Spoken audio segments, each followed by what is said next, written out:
sobat pecinta kebenaran yang diberkati Tuhan. Kita kembali berjumpa di dalam channel Suara Kebenaran Injil Kristus. Terima kasih sudah menonton video-video saya dan membagikan link video ini kepada keluarga, sahabat, dan rekan-rekan Anda. Bagi yang belum subscribe, bisa klik tombol subscribe. Kali ini kita akan membahas tentang seorang tokoh yang memiliki posisi penting dalam masyarakatnya. Ia adalah seorang pemimpin agama yang terpandang, bahkan pengajar bagi bangsanya. Ia seorang kaya, namun gamang dalam pencarian terhadap kebenaran.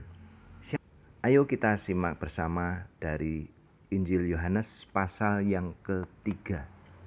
Injil Yohanes pasal ketiga ayat yang pertama adalah seorang Farisi yang bernama Nikodemus. Ia seorang pemimpin agama Yahudi. Nikodemus artinya penakluk atau yang menang. Yang menarik di sini bahwa Nikodemus adalah seorang Farisi. Farisi dari kata berus, artinya orang yang menjelaskan. Berarti kelompok Farisi ini adalah wakil masyarakat yang memiliki kemampuan untuk menjelaskan, untuk mengajar. Farisi merupakan kelompok gerakan sosial yang merindukan kedatangan Mesias untuk membebaskan bangsa mereka dari cengkraman penjajahan Romawi. Mereka ini meyakini adanya jiwa yang kekal, kebangkitan dari kematian, percaya adanya malaikat. Nikodemus juga seorang pemimpin agama Yahudi. Di sini kita mengenal Yudaisme, yaitu ajaran yang menerangkan tradisi, budaya, religi, dan hukum bangsa Yahudi yang berlandaskan apa yang diajarkan oleh Nabi besar Musa. Bagi mereka yang taat, Yudaisme adalah kekayaan yang nyata, yaitu ungkapan dari perjanjian antara Tuhan dan Bani Israel.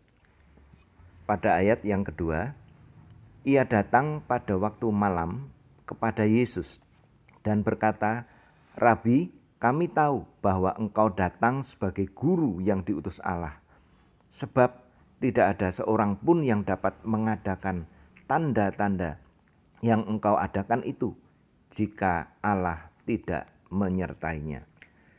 Tampaknya Nikodemus mempertimbangkan posisinya sebagai tokoh masyarakat dan menjaga terhadap reaksi orang-orang Yahudi jika ia mengunjungi Tuhan Yesus. Tidak mudah memang bagi seorang rabi seperti Nikodemus mau merendahkan diri menjumpai seorang rabi yang lebih muda daripadanya. Ia datang tentu karena ada kepercayaan, bahkan memberikan pengakuan dan pujian terhadap Tuhan Yesus. Perhatikan apa yang diakui oleh Nikodemus, bahwa Yesus adalah seorang guru yang diutus Allah. Kedua, tidak ada seorang pun yang dapat mengadakan tanda-tanda seperti yang Yesus lakukan. Dan dia mengakui bahwa Yesus disertai oleh Allah. Kita lihat kepada ayat yang ketiga. Yesus menjawab, katanya, "Aku berkata kepadamu, sesungguhnya jika seorang tidak dilahirkan kembali, ia tidak dapat melihat kerajaan Allah." Sepertinya Yesus tidak menanggapi apa yang disampaikan oleh Nikodemus. Bahkan Yesus tidak tertarik dengan pengakuan dan pujiannya. Tuhan Yesus lebih memperhatikan hal penting yang perlu disingkapkan dan yang belum dimiliki oleh Nikodemus. Maka ia menyingkapkan dengan pengajarannya. kita lihat bahwa perkataan Yesus sulit dipahami oleh Nikodemus. Bagi orang Yahudi, mereka adalah umat pilihan Allah dan tentu menjadi kebanggaan terhadap garis keturunannya sebagai Yahudi. Tuhan Yesus berbicara tentang kelahiran secara rohani. Namun sebaliknya Nikodemus menanggapi dengan pemahaman secara jasmani. Ini berkaitan dengan kebanggaannya. Jika kita perhatikan bahwa sebenarnya kita akan melihat hal penting dari percakapan Nikodemus dengan Tuhan Yesus. Ternyata pengetahuan dan jabatan agamawi Nikodemus, pengenalan dan pengakuannya terhadap Tuhan Yesus tidak bisa membuat Nikodemus memahami tentang keselamatan dan kerajaan Allah. Perhatikan pada ayat yang keempat, kata Nikodemus kepadanya, bagaimanakah mungkin seorang dilahirkan kalau ia sudah tua? Dapatkah ia masuk kembali ke dalam rahim ibunya dan dilahirkan lagi? Pada ayat yang kelima, jawab Yesus, aku berkata kepadamu, sesungguhnya jika seorang tidak dilahirkan dari air dan roh, ia tidak dapat masuk ke dalam kerajaan Allah. Pada ayat yang kelima, Tuhan Yesus menekankan tentang dilahirkan kembali dari air dan roh. Ia juga memberikan pemahaman tentang kerajaan Allah. Pada ayat yang ketiga, perlunya dilahirkan kembali agar dapat melihat kerajaan Allah.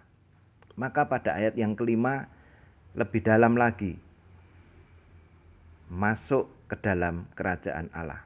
Apa yang disampaikan Tuhan Yesus pada kelahiran pertama, yaitu secara lahiriah, yang dilahirkan dari daging, itu akan berujung kepada kematian. Namun kelahiran dari air dan roh ini mendatangkan hidup yang kekal, yaitu keselamatan yang berkaitan dan bercirikan pertobatan. Ini berbicara tentang kehidupan dengan kualitas baru atau kehidupan rohani. Hidup sebagai murid yang mau meninggalkan kehidupan yang lama. Hidup yang berpusat pada Kristus dalam pimpinan Roh Kudus.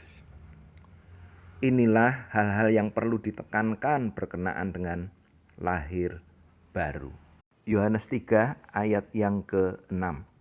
Apa yang dilahirkan dari daging adalah daging, dan apa yang dilahirkan dari roh adalah roh. Ayat ke-7. Janganlah engkau heran, karena aku berkata kepadamu, kamu harus dilahirkan kembali. Kita lihat penjabaran dan penegasan Tuhan Yesus yang bersifat sangat pribadi terhadap Nikodemus. Kamu harus dilahirkan kembali. Kiranya ayat ini menjadi rema bagi kita. Perkataan ini menjadi pribadi bagi setiap kita. Kita harus dilahirkan kembali. Hidup dalam pertobatan, hidup sebagai murid yang meninggalkan kehidupan yang lama, hidup yang berpusat kepada Kristus dan dalam pimpinan Roh Kudus. Kita lanjut kepada ayat yang berikutnya, bahwa sebenarnya dalam perjumpaan dengan Yesus ini, Nikodemus memang tidak diceritakan ia mengambil satu keputusan yang drastis. Bahkan pada ayat yang keempat misalnya, bagaimanakah mungkin? Juga pada ayat yang ke-9, jawaban dari Nikodemus ini menandakan bahwa ketidakpahaman Nikodemus karena ia belum dilahirkan kembali. Namun perjalanan waktu, misalnya di dalam Injil Yohanes pasal yang ke-7, kita dapat melihat bahwa ada satu tahapan yang berarti di dalam kehidupan Nikodemus. Yohanes pasal ke-7 ayat yang ke-50 sampai ke-52. Nikodemus, seorang dari mereka yang dahulu telah datang kepadanya, berkata kepada mereka, "Apakah hukum Taurat kita menghukum seseorang sebelum ia didengar dan sebelum orang mengetahui apa yang diperbuatnya?" Jawab mereka, "Apakah engkau seorang Galilea? Selidikilah kitab suci dan engkau akan tahu bahwa tidak ada nabi yang datang dari Galilea."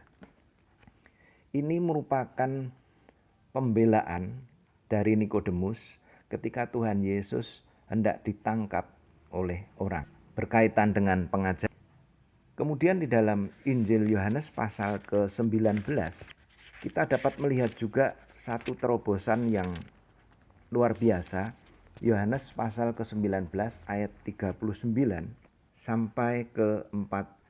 Juga Nikodemus datang ke situ. Dialah yang mula-mula datang pada waktu malam kepada Yesus. Ia membawa campuran minyak mur dengan minyak gaharu, kira-kira 50 kati beratnya. Mereka mengambil mayat Yesus, mengapaninya dengan kain lenan, dan membubuhkannya dengan rempah-rempah menurut adat orang Yahudi bila menguburkan mayat. Dekat tempat di mana Yesus disalibkan ada suatu taman, dan dalam taman itu ada suatu kubur baru yang di dalamnya belum pernah dimakamkan seseorang.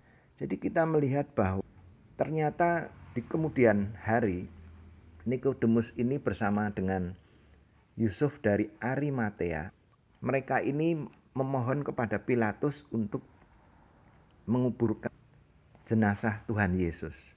Karena waktu itu sudah menjelang Sabat, jadi harus segera dikuburkan. Dan yang menarik adalah bahwa Nikodemus ini mempersembahkan 50 kati minyak, ya, yang berupa campuran antara mur dan gaharu, ya. Di sini menarik sekali. Perhatikan 50 kati ini kalau zaman sekarang ini adalah setara dengan 33 kilo. Satu persembahan yang sebenarnya luar biasa. Campuran minyak mur dan kayu cendana. Selain mereka mengapani jenazah Yesus, mereka juga memberikan rempah-rempah sebagai mana adat orang Yahudi melakukannya. Di sini sebenarnya kita dapat melihat ada sebuah pemahaman tentang tata cara pemakaman seorang raja. Jika kita melihat di dalam 2 Raja-Raja pasal 21 ayat 18 dan ayat ke-26, di sana nanti kita dapat melihat apa yang mereka lakukan ini. Nikodemus dan Yusuf dari Arimatea merupakan satu tata cara pemakaman seorang raja, menjadi satu penghargaan terhadap kematian Tuhan. Jika Nikodemus mempersembahkan 50 kati campuran minyak mur dan minyak gaharu, Yusuf dari Arimatea memberikan kubur yang terletak di tengah taman untuk memakamkan jenazah Tuhan Yesus. Menarik sekali bahwa peristiwa ini ada di dalam sebuah taman. Saya jadi teringat bahwa ketika di Taman Eden terjadi kejatuhan manusia yang pertama, di Taman Eden pula lah Tuhan memberikan janji tentang keselamatan bagi manusia yang jatuh dalam dosa. Di dalam Kejadian pasal 3 ayat ke-15. Juga di dalam Taman Getsemani kita melihat terjadinya pengkhianatan yang dilakukan oleh Yudas. Dan yang menarik, semua itu dipulihkan, mendapatkan pengharapan di Taman Kebangkitan, di mana 3 hari kemudian Tuhan Yesus bangkit dari kubur, dan kubur itu terletak juga di dalam sebuah taman. Kembali kepada Nikodemus, ini adalah tokoh yang lahir kembali. Ia seorang ulama yang rela menanggalkan segala apa yang dimilikinya. Diawali dari kegamangan, Nikodemus mendapatkan kemenangan karena ia meyakini kebenaran dan keagungan Tuhan Yesus, Rabi dari Allah itu. Kita diberkati oleh firman Tuhan melalui perjumpaan dan percakapan Nikodemus dengan Tuhan Yesus. Kiranya kita juga boleh terus tinggal di dalam kelahiran baru kita sebagai orang-orang percaya yang hidup baru dalam pertobatan, hidup berpusatkan pada Kristus, dan kita juga terus tinggal di dalam pimpinan Roh Kudus. Kiranya Tuhan memberkati kita semua. Sampai jumpa pada video yang berikutnya. Tuhan memberkati. Immanuel.